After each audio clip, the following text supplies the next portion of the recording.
Good morning to all our viewers from all over the world. We are speaking from the Consulate General of India in New York. And today we have gathered here on the occasion of the birth anniversary of Netaji Subhas Chandra Bose. He was born on 23rd of January, 1897. And on this occasion today, we have a special talk by Dr. Bhuvan Lall, who's a noted award-winning filmmaker, entrepreneur, and a scholar, a biographer of Netaji Subhas Chandra Bose and many other personalities. So we will start with his talk in a while, and before that, I will give a more detailed introduction. But before that, we will have a welcome remarks by our Consul General Shri Ranjit Jaiswal. Sir, please. Namaste to all our dear participants, and a very warm welcome to Dr. Bhuvan Lall, who's presently in Delhi. But thank you so much that you're doing this, telling the story of Netaji Subhas Chandra Bose to our audience here in the United States and some who are joining from India as well. We bring you this particular series of talks of storytelling on our freedom fighters as part of Azadi Ka Amrit Mahotsav. We want to celebrate our leaders, those who contributed to our independence, tell their stories to our younger generation who can be inspired by them, and then take the India story forward, not just in their lives, but across the world. We want all of you to contribute to building India in its Amrit Kal, next 25 years, when we celebrate 100 years of our independence in 2047, and by which time, as our Prime Minister has said, India must aspire to be a developed country. And for that aspiration and for that fulfillment, it is very important that we have a support of all our friends, partners, diaspora members, and the larger Indian family that we have across the world. Netaji Subhas Chandra Bose, I need not emphasize, a truly great son, a great hero of India. We take deep pride in his contribution, in his personality, and the vision that he's left, the legacy that he's left for all of us. So with these words, I would warmly welcome all of you to this conversation, Sunday morning conversation. I'm sure all of you are looking forward to it as much as I am. And I hope this Sunday is as inspirational for you as it is going to be for me. And thank you, Dr. Lall, once again for accepting our invitation. Thank you very much. Thank you so much, sir. And our Deputy Consul General, Dr. Varun Jeff, has also joined us. So before I go to Dr. Lall, I would request if Dr. Jeff also wants to speak a little bit.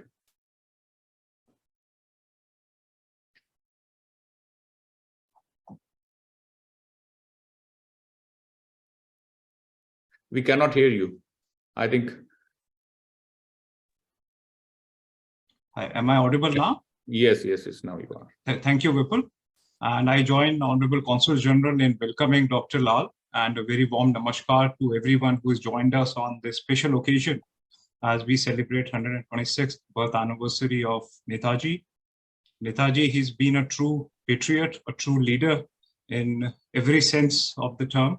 He is somebody who led the freedom struggle, both from within India and also from abroad.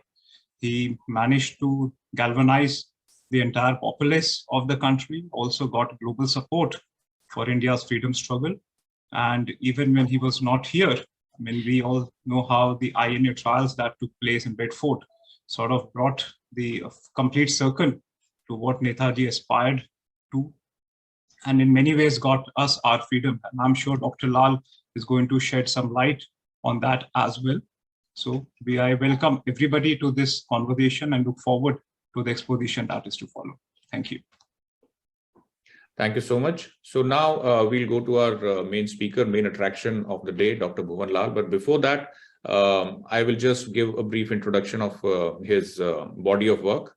So his career has spanned over two vast countries, India and the United States, and he's been active in so many different fields for several decades.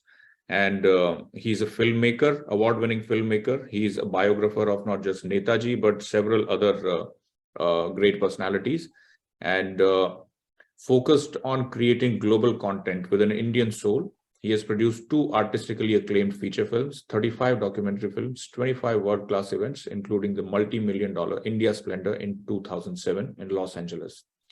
Apart from that, he has also made an international TV series. In addition to that, he has held leadership positions as the president of a multi-billion-dollar Indian conglomerate in Beverly Hills, California.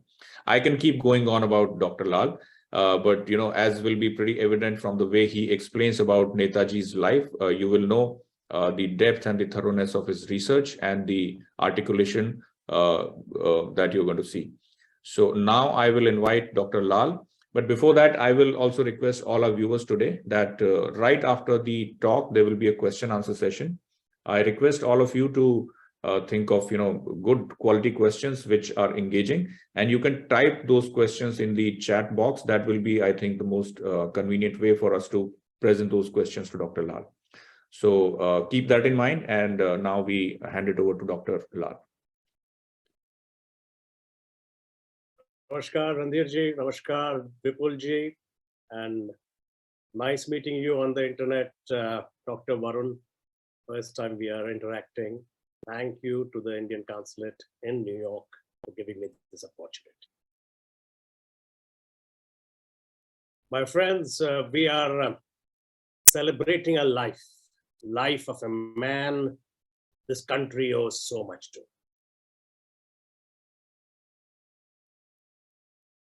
To understand what he was about, we will have to go back in time. 80 years ago, exactly 80 years ago, in the winter of 1943, a German submarine left the coast of Germany and was secretly heading to Asia.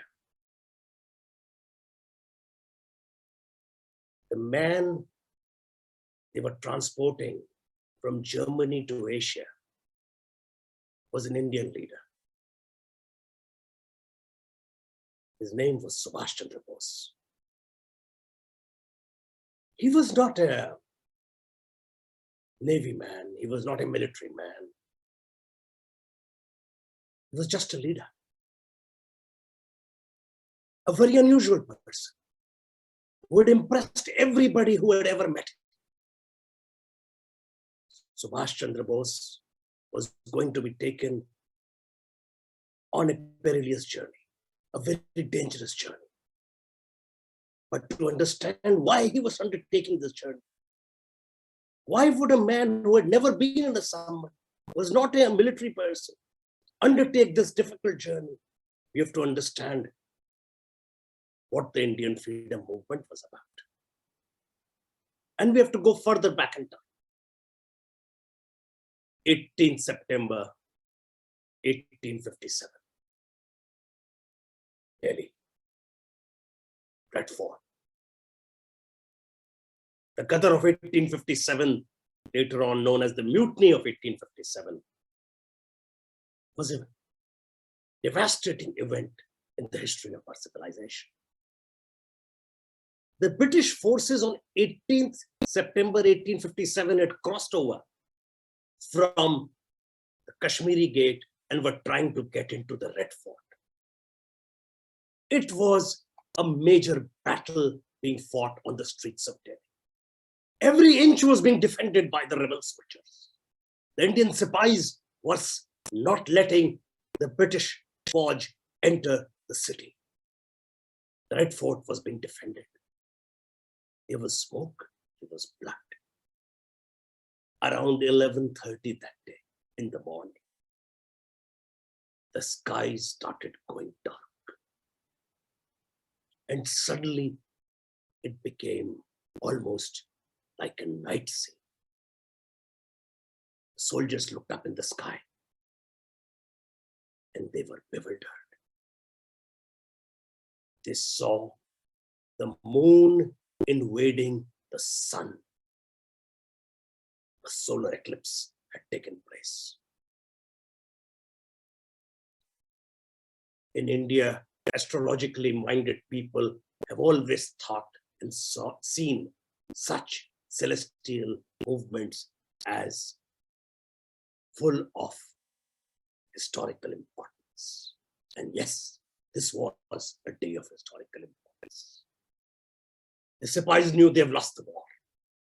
The first war of independence was about to be lost. And that is what happened.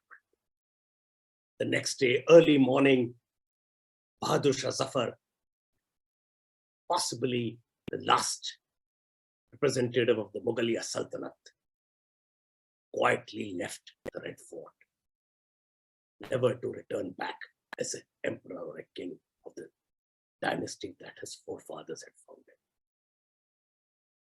And on 21st of September, early morning, 5 o'clock, from the Red Fort, the British Indian forces fired 101 cannon shots. Each cannon shot telling the citizens of India that you are now under the rule of Hukumat-e-Britannia. Kaiser-e-Hind, Queen Victoria is your queen from now onwards. That day, the Union Jack went up on Red Fort. And the British Army sang, God Save the King. Delhi was devastated. The Mughal Sultanate was ended. 3 princes of the Sultanate were killed in cold blood. And Zafar was transported to Rangoon. Meanwhile, the Queen of Jhansi fought her last battle in Jhansi in June 1858. The first war of independence ended. We lost. But the city of Delhi never forgot.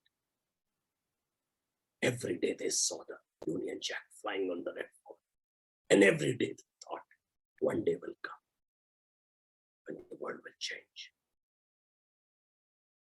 The capital city of Delhi was made into a provincial town, and the British Empire ruled India from Calcutta.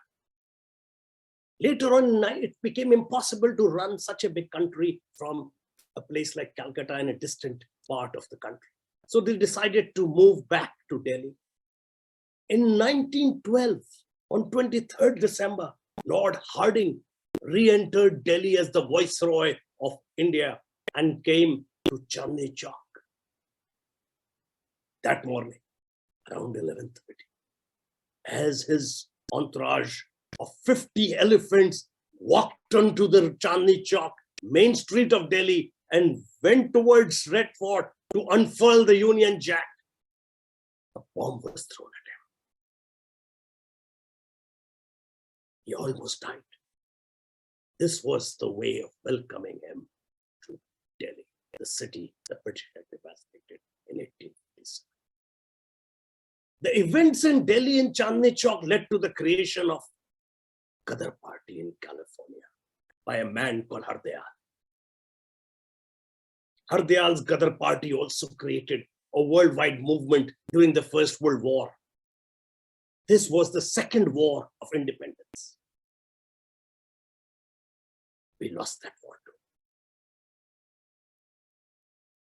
The attempt to take over India using the Indian army was the idea behind Ghadar Party.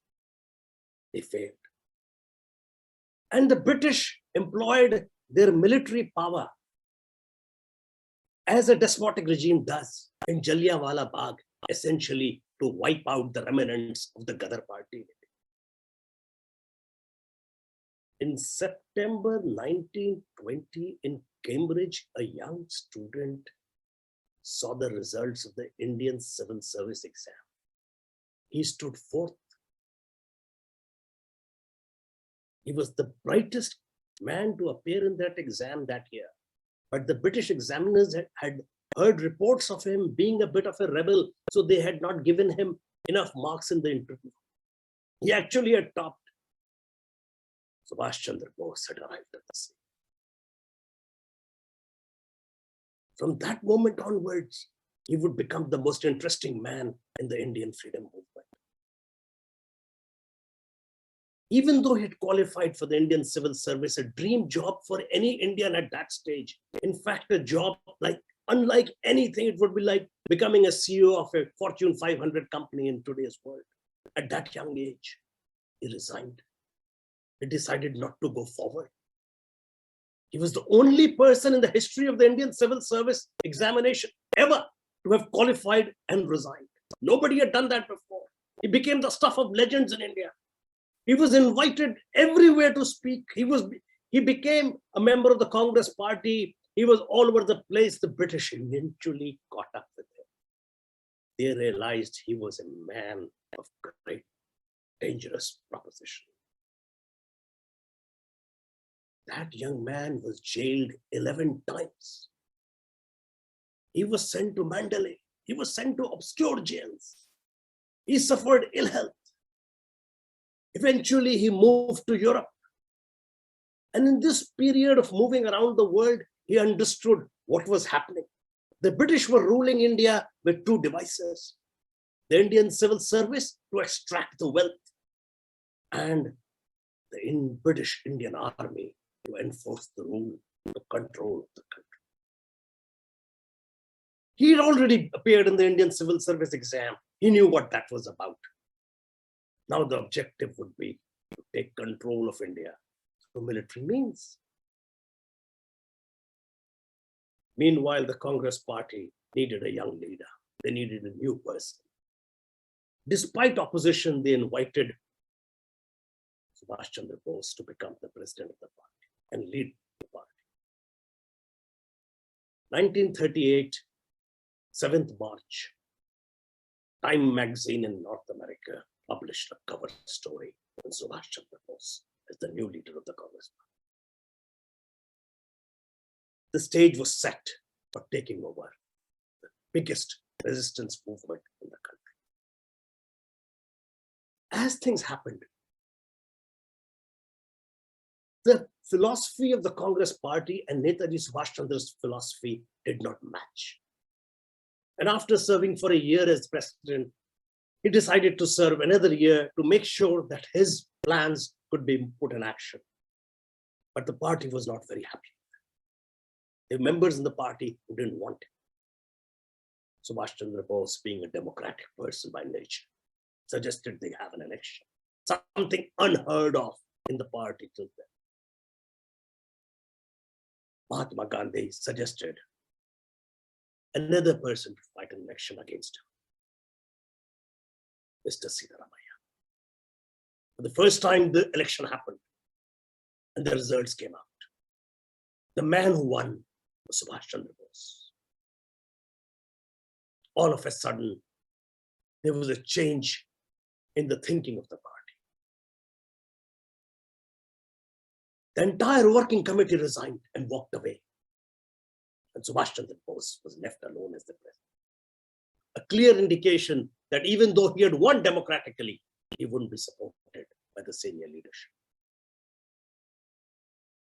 Netaji Subhas Chandra Bose at that stage left the party to form his own group, the Forward Bloc. For Mahatma Gandhi, the ends and the means meant the same thing. He was going to fight the violent regime of the British with ahimsa and satyagraha.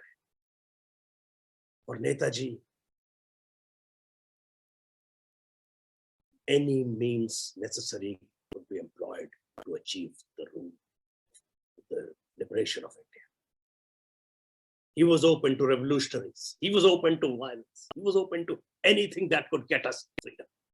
And he knew that the British had drawn their sword, so there was no point in talking to them anymore.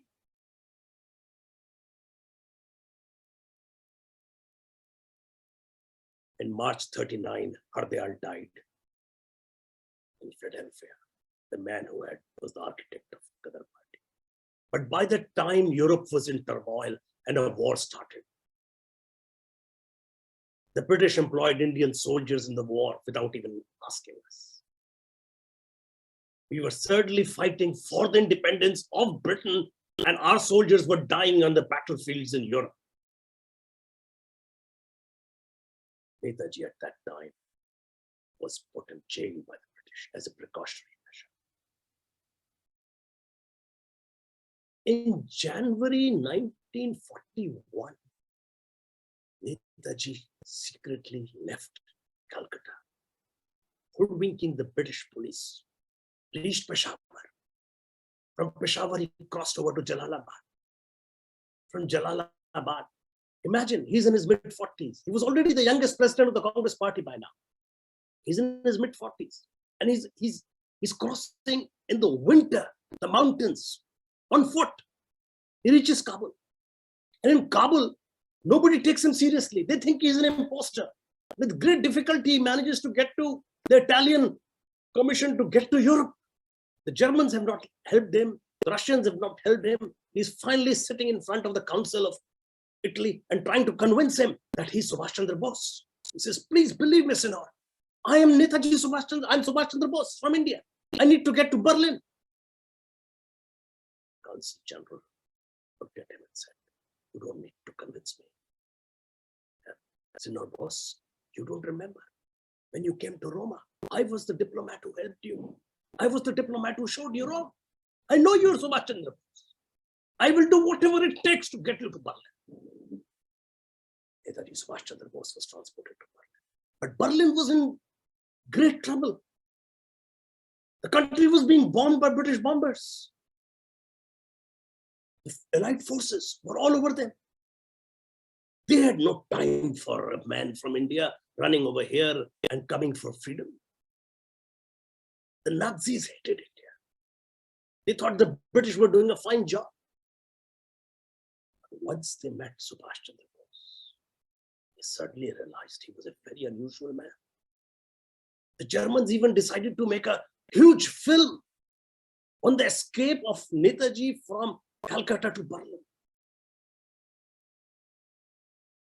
Meanwhile, in India, the Quit India movement took place. And once the Quit India movement took place, all our leadership was arrested by the British and put in jail. They were not interested in talking to us. They thought we were creating problems for them while they were fighting a war.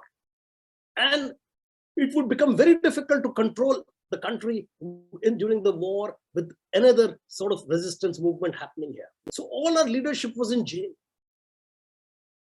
Interestingly, while our leadership was in jail, Netaji Subhas Chandra Bose was on radio. Today we are in the world of Instagram and Twitter. At that time it was shortwave radio.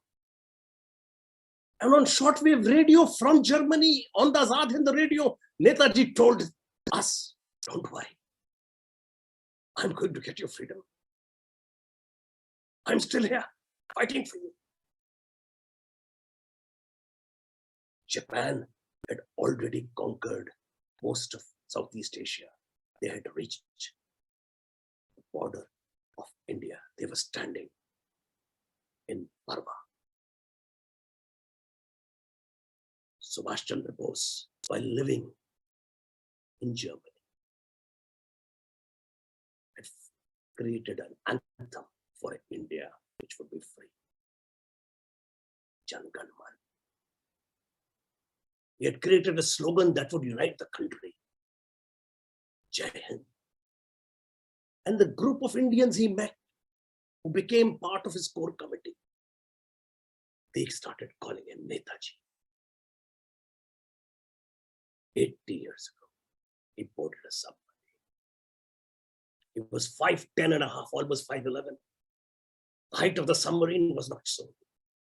So he had to bend all the time. He had to sleep on a bunk that was used by somebody else after he got up. He couldn't shave. He couldn't walk in the park. He couldn't have coffee. He couldn't do anything for 3 months. He was in a submarine. And the submarine was being tracked by British intelligence. They knew where he was going. That submarine reached Madagascar. Near Madagascar, it was going to rendezvous with the Japanese submarine. This had never happened before. No human being had ever been transferred in mid-ship, in mid-ocean, from one submarine to another submarine. Not even a military navy person. It had never happened before. First time in the history of the world, 2 submarines were going to rendezvous and transfer passengers. That passenger was Subhas. But the waves were very high, 30-foot waves. For 3 days, the 2 submarines could come close to each other. It looked like it's going to fail. They will have to return back to Germany.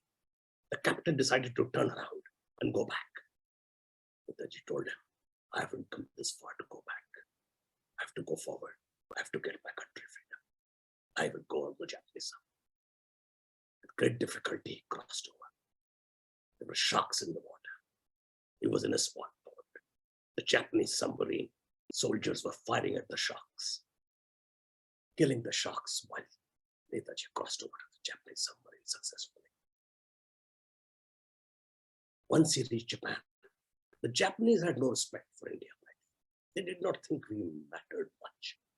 We were already being served by a foreign ruler. But once they saw Netaji, they invited him to speak to the cabinet, to speak to the military leadership, to even speak at the parliament. He was such a forceful personality. And then, miraculously, Netaji reached Singapore. And in Singapore, there was already an attempt to make an Indian national army. That attempt had failed twice. The soldiers stood there and looked at this man who had been brought in from Germany to lead them. Most of them were British trained soldiers, officers of the British Indian Army. They had huge respect for the British. They were prisoners of war and forced to join the Indian National Army. Netaji started speaking. Very unusual man. He talked about Azad Hind Fauj. He talked about putting the tricolor on the Lal Killa, Red Fort in Delhi. He talked about his new slogan, Dilli Chalo. And then he said words that still reverberate across India even now. India could not be India without such greatness. Netaji that day, July 4th, 1943, launched the third and the final war of India's independence. A poet has written, नर वो लाजवाब था, जिंदा इनकलाब था, काम उसने ऐसा किया, हिल गया Britannia.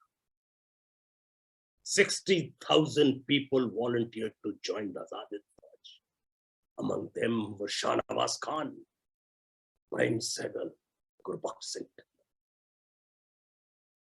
He set up a Gandhi Brigade, Nehru Brigade, Azad Brigade. And then he did something which had never been done before. Set up Rani Jhansi Regiment, a regiment of women warriors. The Japanese did not understand this. They had never seen women in battle. Subhas Chandra Bose said, Indian women are different. In fact, women are different worldwide. You will understand it later. They will go to battle. They will fight shoulder to shoulder with the men. We will train them to fire guns. We will train them to face bombs. And they did. And Netaji knew, always dreamt, when the Indian National Army, Azad Hind Fauj, will cross over to India, the first members of the Fauj that will cross over will be the women from the Rani Jhansi Fauj. It will transform the way, yes, things. Kadam kadam badhaye ja, khushi ka geet gaye ja. Netaji's army walked forward. The battles at Kohima and Imphal are known now as among the 4 most difficult and challenging battles in the Second World War. Volumes have been written by the British historians about how they fought these wars. Netaji also crossed over to Andaman and put the national flag over there, liberated Andaman. But this was a very difficult time. By 1944 April, the Azad Hind Fauj managed to win a few battles and cross over to Kohima. Near Kohima in Morang, they planted the first flag of independent India. The Japanese could not support this war effort from Tokyo. Things started falling apart. Slowly and steadily, the losses mounted, people died, there were desertions, there were disease, there were deaths. The Indian National Army lost at Kohima, they lost at Imphal, they also lost at Kolkata. And then Hiroshima and Nagasaki, World War II. Netaji didn't lose hope. For him, the roads to Delhi were many, and Delhi remained his goal. On 18th August 1945, Netaji boarded a plane and remains adrift since then in the fog of night. But the Azad Hind Fauj he created marched into Delhi, not as victors, but as prisoners. The story of Azad Hind Fauj, the story of Netaji, reached every single village in India in 1945. The British decided to try the soldiers as traitors. Red Fort, Lal Killa, was chosen as the place for doing red ironed trials. By now, the whole country knew about it. All of a sudden, after being released from jail, the Congress party realized that the ironed trial was something extremely unusual, and what Subhas Chandra Bose had accomplished had never been done before. 3 men were chosen for the trial. Shahnawaz Khan, Prem Sehgal, and Guru Bakhsh. 3 men representing 3 different faiths in the country. Netaji had created an army which had one kitchen, a completely non-sectarian approach to India.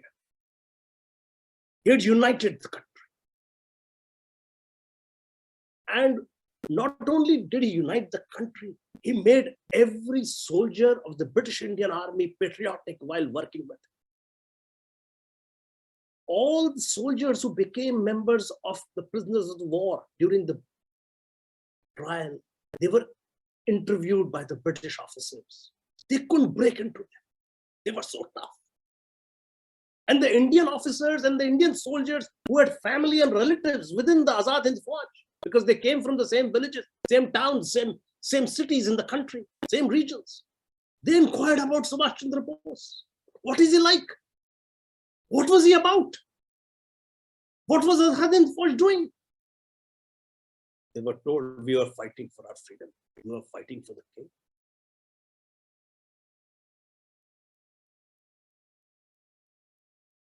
The entire country was galvanized.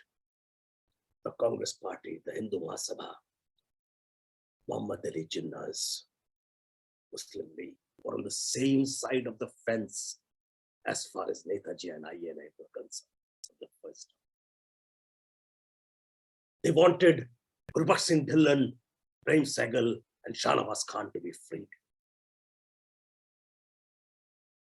Ek Bahadur Sapru, Bhulabhai Desai, and Mr. Karchu, along with 15 other major lawyers, put together a defense council.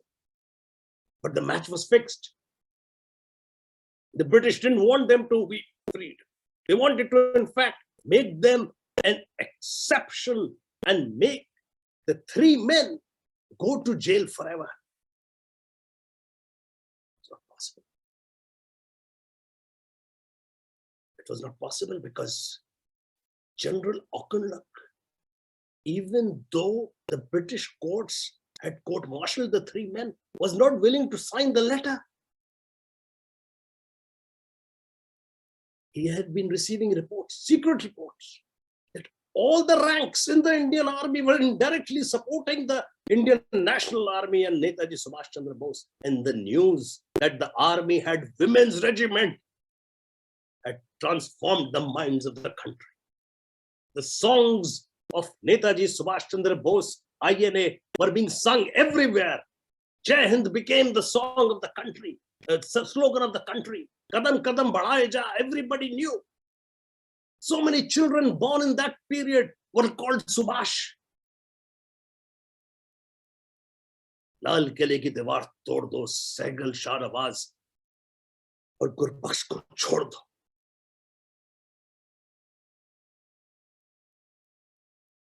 General Akunuk released the three men. They were set free.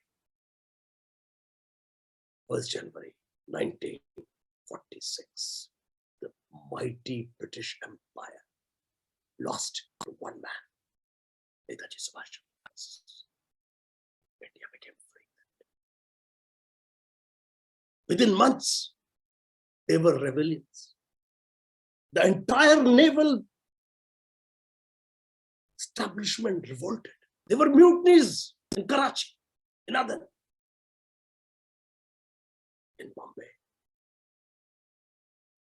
And the rallying cry for all the mutinies was Jai Hind. Their leader was Subhas Chandra Bose. In Jabalpur, Indian army soldiers came out. The British Indian army soldiers came out in a procession. They were holding Azad Hind Fauj flags. They were shouting Netaji ki Jai, and they had posters of Subhas Chandra Bose in their hand. And when the British army officers confronted them with guns, they said, shoot us if you can, but we will fight for the freedom of it. The time was up for Britain. They knew it is over. They could no longer hold back India.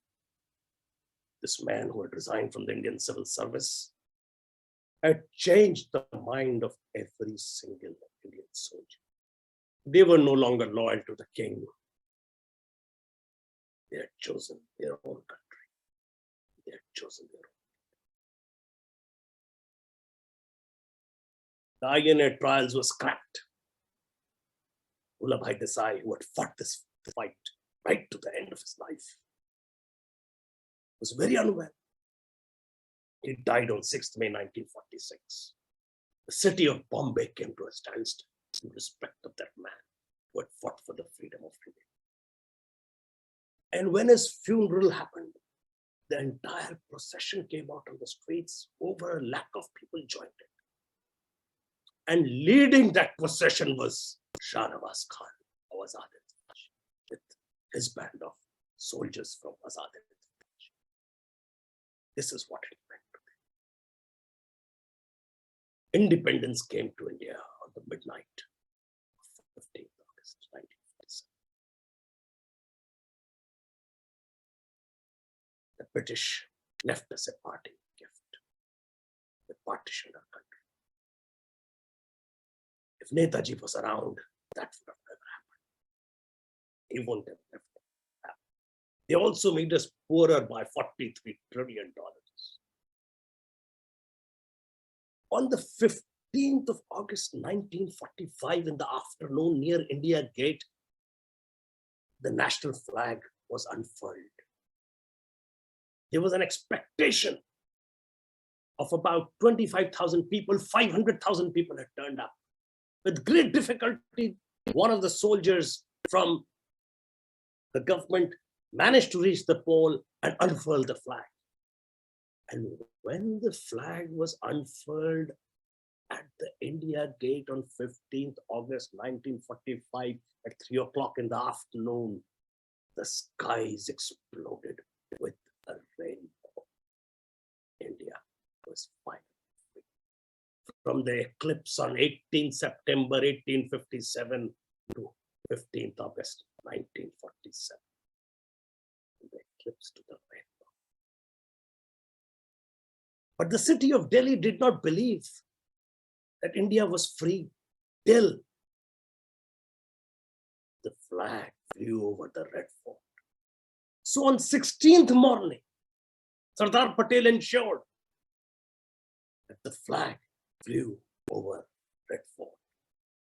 The entire city came out to see this, witness this historic moment. The same spot from where the Union Jack had flown. And that day, the INA conducted its victory parade at Netaji had decided, had thought, had dreamt, like thousands of revolutionaries who had lost their lives trying to accomplish this. So many of them had lost their lives overseas. So many of them had been banned from returning to India. So many of them had been sent to Kalapani. Their dream came true. The Indian tricolor flew at Red Fort. The British Empire was dismantled after that because they could no longer use the Indian army to control their empire. Netaji became the liberator of India. And he left us with enough material from his inspiring life to inspire us to make India a Vishnu. Hard work, merit, honesty, ethics, patriotism, sacrifice. Stuff that now we need to embrace to take our country forward. And imagine how happy Netaji would be to see us in that. Thank you very much, Jai Hind. Thank you so much, Dr. Lal. That was really passionately delivered talk with so much of history and details and so much of insight. And now we move on to the next section, the question and answer part. So we have one question from Mr. Dilip Chauhan. And just for your introduction, Mr. Dilip Chauhan is the Deputy Commissioner for Trade, Investment and Innovation in the cabinet of the Mayor of New York. So he has asked us a question that the campaign that Netaji ran, so where did he find the support for that in terms of, logistics and who came up with the resources for that? Wherever Netaji went and he delivered his talks and speeches, he inspired the local population. And people came out overwhelmingly. Not only the richest people contributed most of their wealth to the Azad Hind Bank, even the poorest of the poor gave their only belongings to this. There were stories of people, very, very poor people having just one small thing and then, a ring in their hand or a chain, and they gave it to the cause. Netaji managed to raise 30 crores at that time, which was like $30 million, equal to $30 million to fight this war. And he never, ever, there are stories of him collaborating with the Germans and all. He actually took loans from them and he returned those loans in installments. He was not living off any country. He was giving back everything that he had got. The Indians in Southeast Asia supported him all the time. So that's where his funds came from. Great. And there's one more question that if you could, elaborate a little more about his political life in the 1920s and 30s, because we know a lot about, what he did after or during the late 1930s. So what was his activities during 20s and 30s? So once he joined the Congress party, he was trying to figure out a role for himself within the system. And it became extremely difficult for a young, impatient person like him to, go into these meetings and have long discussions on various subjects. And he was also at the same time very close to the revolutionary movement. In fact, he was supporting the revolutionary movement. His philosophy was very simple. He could not agree with the way Gandhiji was running the entire campaign. For him, civil disobedience would take a second place. The primary reason for the British to be, primary objective of the party would have been to use force and force the British out. And that was something that was not in agreement with the way things were at that time. So a little known fact, Sardar Patel's elder brother, Vittal Bhai Patel became a kind of a mentor to Subhas Chandra Bose. And when he was in his last years in Europe, Subhas Chandra Bose was the man next to him, helping him during his illness. And they came up with the Patel-Bose Manifesto, in which they were very clear that the future of the Congress Party, the future of the freedom movement was more or less the way Subhas Chandra Bose had imagined, and not the way Gandhiji was running the system. Because that would just keep postponing from one meeting to another, to another, to another, and the British were not willing to relent at all. So that was how it was panning out. Eventually, Bose's idea became more important during the Second World War, and because the British Indian Army was the principal, instrument for controlling the country, changing their mindset became the key reason, and they found Netaji as their leader rather than Mahatma Gandhi, and that's how it happened.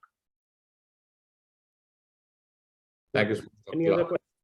Mhm. So I think I'm seeing some people raising their hands. Varunji, sorry, this is Anup Bhargava. And I have a pleasure of announcing that Mrs. Anita Pfaff, the daughter of Netaji Subhas Chandra Bose, has joined us on my request. So if she can just raise her hand, I will probably see her. Anita ji, are you there? Oh, wonderful. Wonderful. I can see you. So Varunji, can we give her a minute or two to talk about? I was a bit late in informing her about this. It's a real honor that she's here. Wonderful. Jai Hind, Anita ji. Anita ji, Pleasure to be with you. Jai Hind to all of you, and thank you for inviting me. Especially thank you for Bhuvanji to invite me. He informed me first about his talk today. Okay. And I'm very happy to have listened to his inspiring speech. He's always very lively and I think conveys a very inspiring image of Netaji and the struggle for independence. I think it is a great tribute to Netaji that after so many years, there are many of his countrymen and countrywomen, even abroad, even in the diaspora. Hello to all the Americans. To remember him and to remember his contribution for India. I think we can all take inspiration from the freedom fighters of those days, and maybe Netaji was one of the most dedicated of them all. We have to take an inspiration how they were willing to commit themselves to a cause, to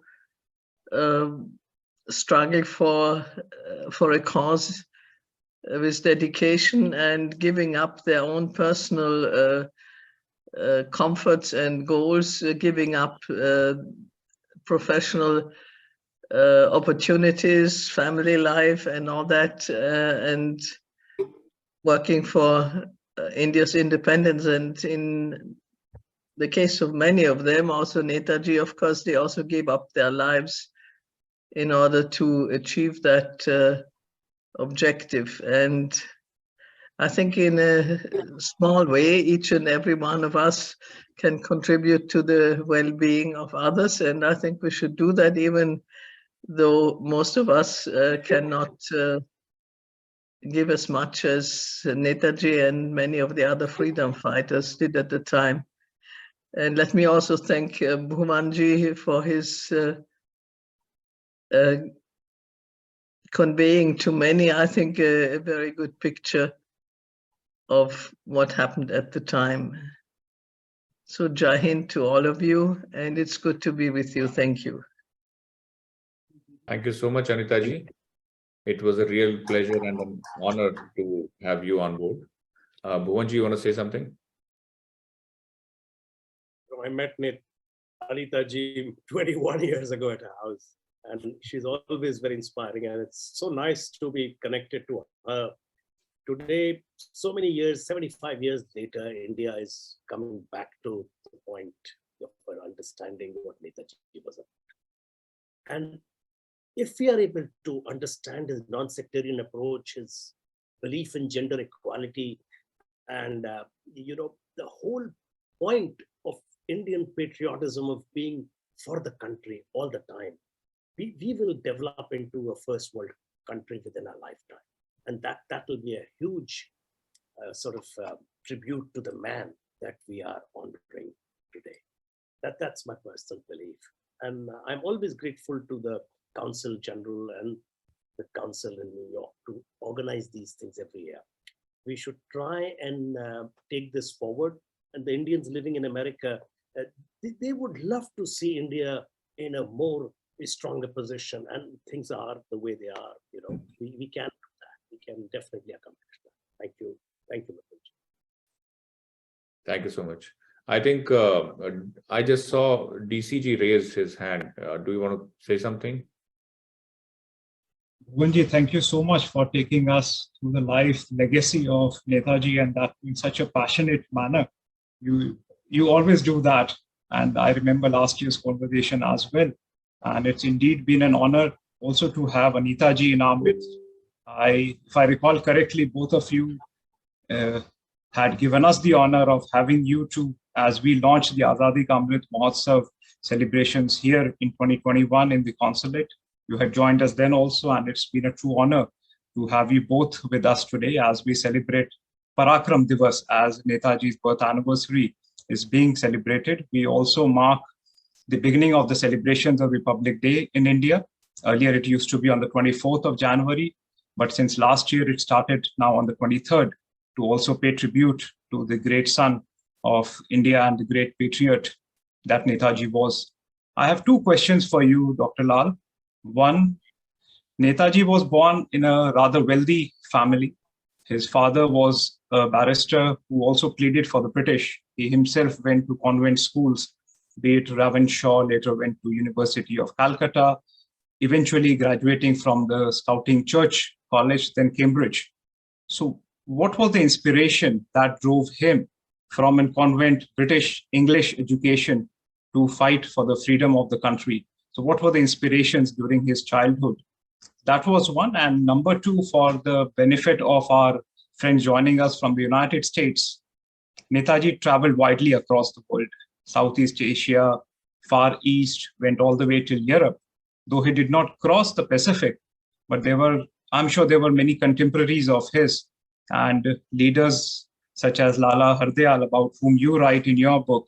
So what were the influences? Where were the crisscross between Netaji and America in that sense? If you could shed some light on that. So first, to answer your question about his childhood, not much is known in public domain, but Netaji was essentially a very spiritual man. Only a man who had great deep belief in the spiritual world would have accomplished what he did. So as a young student, in school, in college, at the age of 15, he left his house. He was influenced by Swami Vivekananda, Ramakrishna, Paramahansa. He had a strong spiritual streak in him, very strong.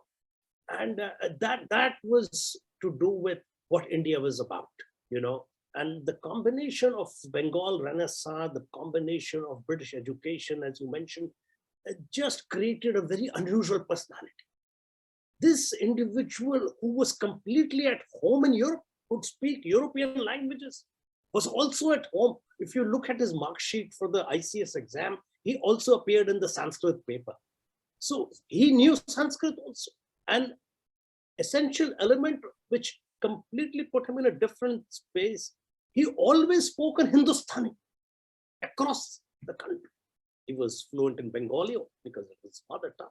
So he had all these influences in him, and that created this extremely intelligent, spiritually realized soul who could accomplish all that he did in such a short time.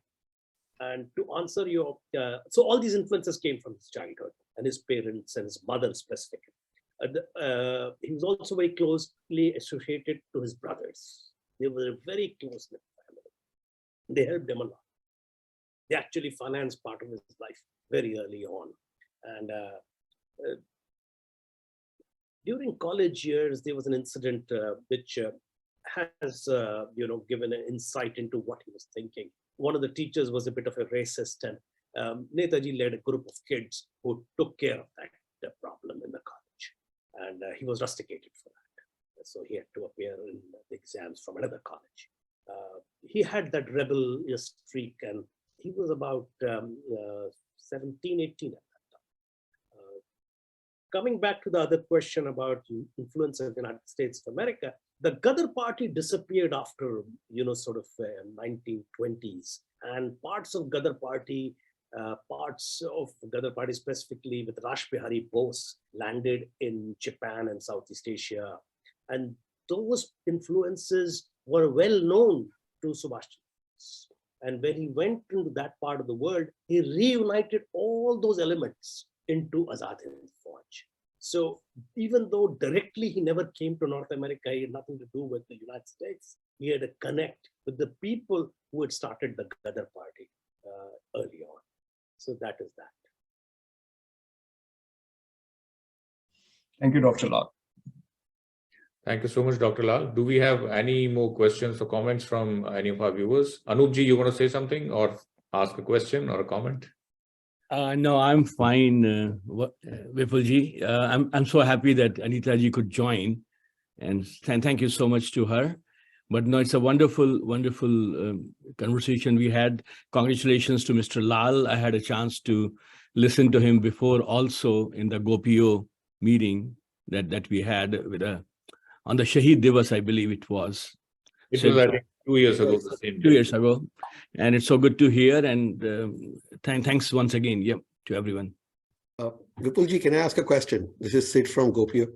Yes, please go ahead. So Lalji, I have a question for you. We've heard all the journeys of Netaji during his fleeing India. Notable was the submarine one that gets in from Cape of Good Hope because he's trying to transit. Is there any part of that journey that you can shed a light? Because not much is known in the days, because the food was a difficult thing and the transit that he was trying to do was for the better cause. But what made him choose a submarine route versus any other form of commute at that time available? So, there was not much available. Lufthansa didn't fly. Not with Air India. So, the choices were very limited. This war was going on in Europe. He couldn't have flown. There was an attempt by the Italians to put him on a plane and send him to Japan, but it didn't look practical. And it was basically turned down because if the plane developed any issues, it would land in British territory and then the whole mission would be over. The only option was through the sea, and that too through this very unusual sort of 2-3 stage transfer from Kiel in Germany, actually.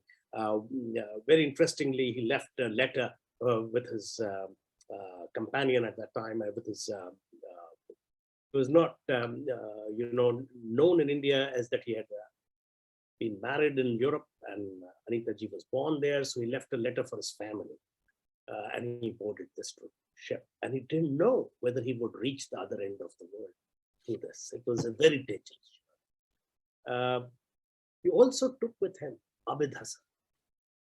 So on this journey, Abid Hassan spoke German. He was a student of engineering in Germany.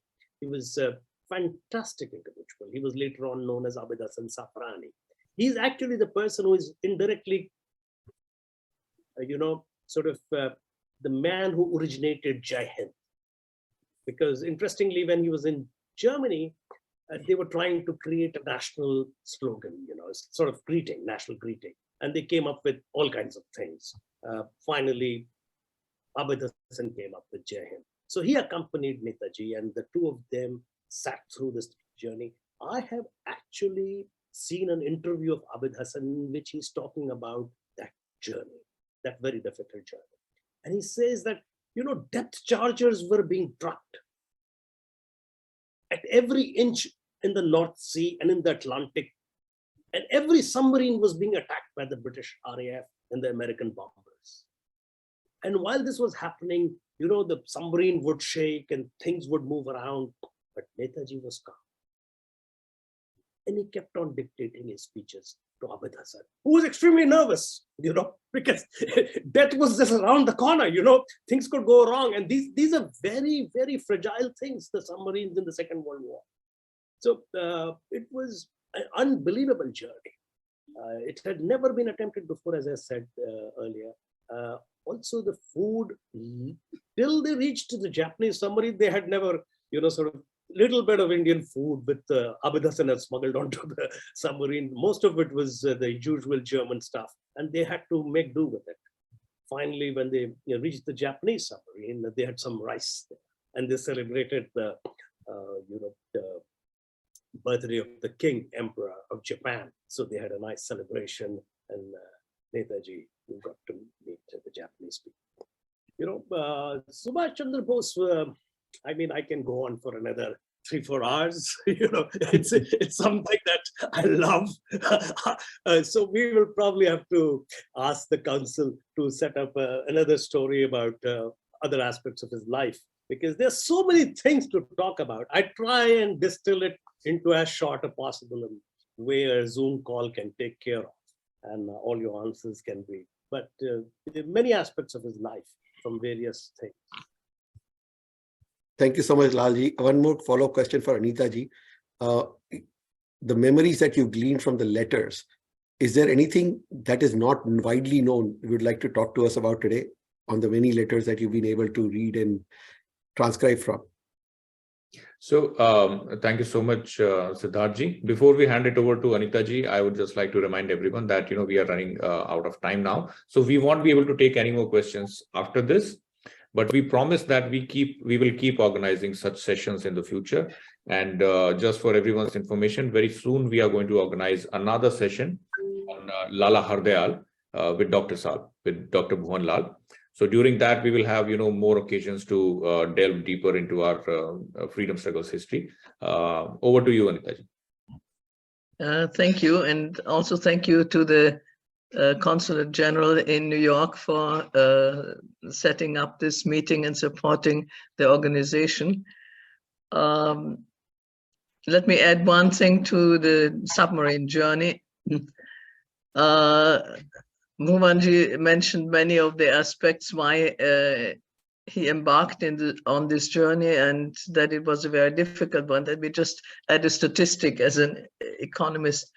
It was so dangerous that about 3/4 of the submariners died during the war, and that mortality rate was much higher than with the other soldiers in the theater. It was exceedingly difficult and dangerous, but it essentially was the only possible way, because, as Bhuvanji mentioned, sending him by plane was very dangerous too. And even though there had been a plan, there was concern that it had been leaked to the British and would be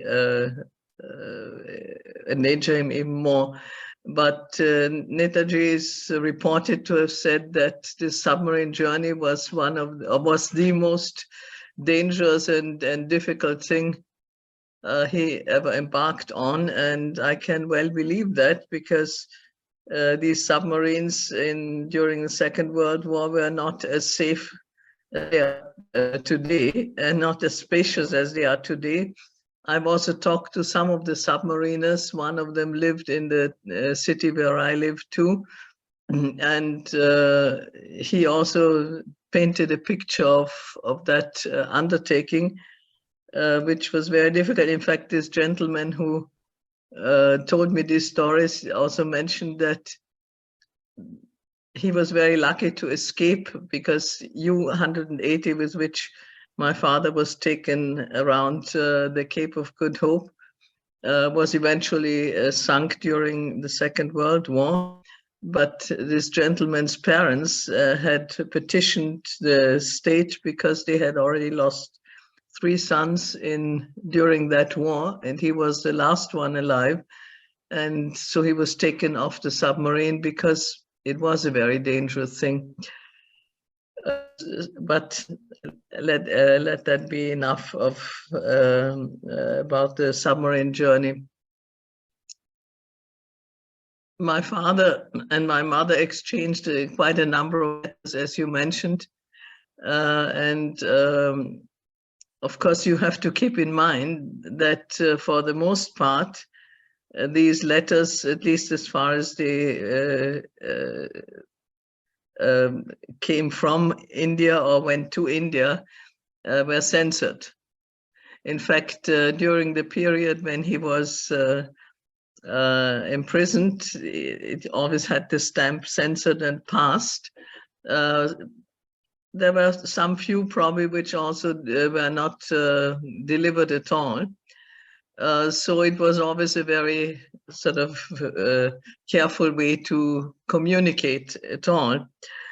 And the others covered essentially a lot of the work they were doing together. There are a couple of them which were love letters, but they were sort of smuggled out. Some written in capital letters, so the handwriting, if it were to be caught, would not be recognizable. And in fact, there are not too many of those. And when my mother's letters were originally published, she had withheld one and eventually gave that to her niece by marriage, Krishna Bose, after the others had been published. And of course, the publishers of the volume of letters were quite disappointed that they hadn't had this letter and then published it in another one. And I came across one looking for something else not too long ago. So, but there was not very much private thing there. What may be a bit amusing is that in one of the letters, my father really bawled out my mother because she had sent him some stuff which he then said, I didn't need that at all, and you were just spending money unnecessarily. And this was absolutely useless. And so she replied, said, well, I thought that this would be useful for you. He wrote back, don't think about things, do what you are told and leave the thinking to me. I can do it better. Just about, I don't have the verbatim quote now. Bhuvanji probably has read the letter too. And so let me not keep you any further than that. Thank you so much. Over to you, Vipulji. Thank you so much, Anitaji, and thank you so much to Siddharthji and all those people who participated today, asked very good questions, and made this talk, this discussion meaningful, two-way interaction. That was really wonderful. And the idea behind organizing these talks is that, we keep remembering the inspirational figures from our history, and we continue to derive inspiration from their life and their deeds, which can, basically light our path as we go into our future. And we do not forget them and what they did for our freedom struggle and the life that we are living today. That was the whole idea behind this. And with this, we close today's session. Thank you so much to everyone for joining.